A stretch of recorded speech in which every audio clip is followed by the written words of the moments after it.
here at Dig Racing Products. I think technically we're in Cortland or Homer, somewhere right around there. 81's pretty close by. A lot of folks paying tribute to Dale Planck today, including a guy that I've known for a while, Andrew Ferguson. And the first thing when I saw Andrew at the funeral was, I guess I thought you were too young, but you've actually, with Dig Race Products, is what got you to know Dale Planck. Is that fair to say? Yeah. Well, I mean, I grew up going to Fulton Speedway. I've been going there since I was 2 months old, and my uncle John Barker Jr. and Dale, banged bumpers for a long time, and I had always bought pictures from the old photo booth and whatnot. I remember they used to have those, and I got a couple of them at home. I got to try and find them with Dale and my uncle racing. And actually, the first sportsman car I ever bought was a nice and easy Dale Planck chassis. So kind of had some funny ties there, and got to know these guys. I met Brandon, probably 10 years ago now, and at the time they were doing Integra stuff. They were starting to kind of rebuild stuff and do all that, and then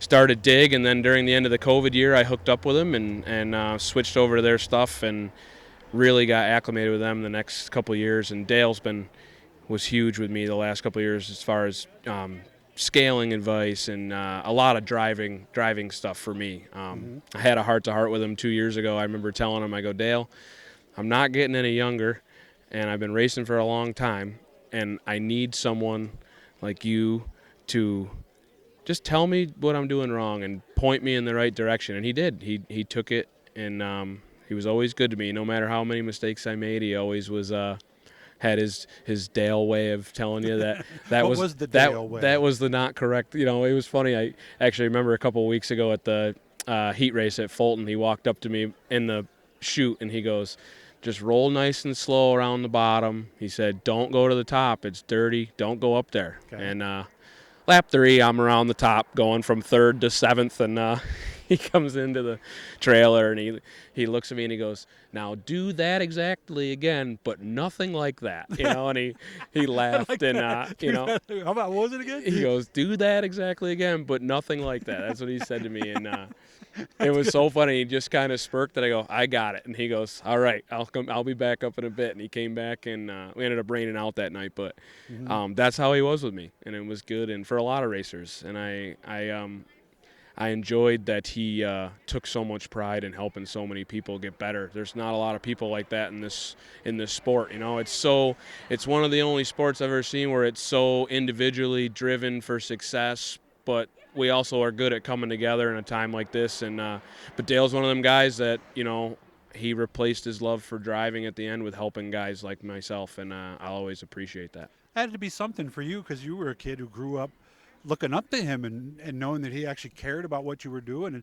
and wanted to help you. That had to mean the world to you. Oh, yeah, I met a ton. I mean, he was, a giant, when I was growing up in this, those years. I was born in 91.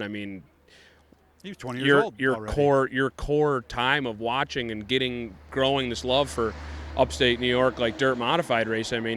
That's when he was doing it. He was doing it big then. And to think years later that, I had that connection where my first sportsman was one of his cars, and then we circle back years later again where he's, being so instrumental in helping, myself and many others. It was really cool. And now I got really close with Brandon and Leslie and Julie, and I know Steve and Jennifer, and my heart goes out to them guys, and I'm here to do anything they need for whenever they need it. And Dale, you said, was actually in victory lane with you that night. Yeah, it was really funny. It was so funny.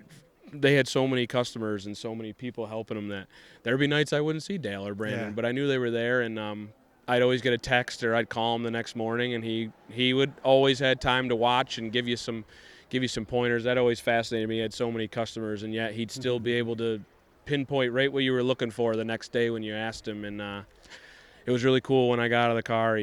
He came over and he just shook me, and he was so excited, and he was so pumped for me because he knew it'd been 9 years we hadn't won a modified race, and he knew that I wanted to do that more than anyone, and he was really instrumental in it, and probably wouldn't have happened without his guidance the last couple of years. I truly believe that. So, well, it's nice that you had that last moment with him. Yeah. And here we'll celebrate his legacy, that everything he's done, and like he was saying, his legacy is maybe even more with what he did after his years behind the wheel. So, Andrew, good luck this weekend. I know you're racing Fulton tomorrow night, and thanks for spending time with me, and I Yep. appreciate it. Thanks, Doug.